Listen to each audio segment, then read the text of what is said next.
ایران کے صدر Masoud Pezeshkian اور ایرانی پارلیمنٹ کے اسپیکر محمد باقر کالباف نے صدر ٹرمپ کے بیان پر مشترکہ رد عمل میں کہا کہ ایران میں نہ کوئی سخت گیر ہے نہ کوئی اعتدال پسند ہے۔ ایرانی صدر اور اسپیکر نے سوشل میڈیا پر ایک ہی بیان جاری کیا جس میں کہا گیا کہ وہ سب ایرانی اور انقلابی ہیں اور سپریم لیڈر کی مکمل پیروی کرتے ہوئے جارحے کو پچھتانے پر مجبور کر دیں گے۔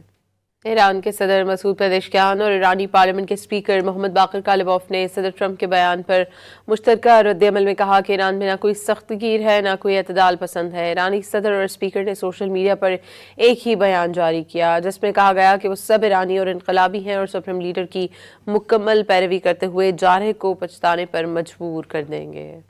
ایران کے صدر مسعود پزشکیان اور ایرانی پارلیمنٹ کے اسپیکر محمد باقر کالباف نے صدر ٹرمپ کے بیان پر مشترکہ رد عمل میں کہا کہ ایران میں نہ کوئی سخت گیر ہے نہ کوئی اعتدال پسند ہے۔ ایرانی صدر اور اسپیکر نے سوشل میڈیا پر ایک ہی بیان جاری کیا جس میں کہا گیا کہ وہ سب ایرانی اور انقلابی ہیں اور سپریم لیڈر کی مکمل پیروی کرتے ہوئے جارحے کو پچھتانے پر مجبور کر دیں گے۔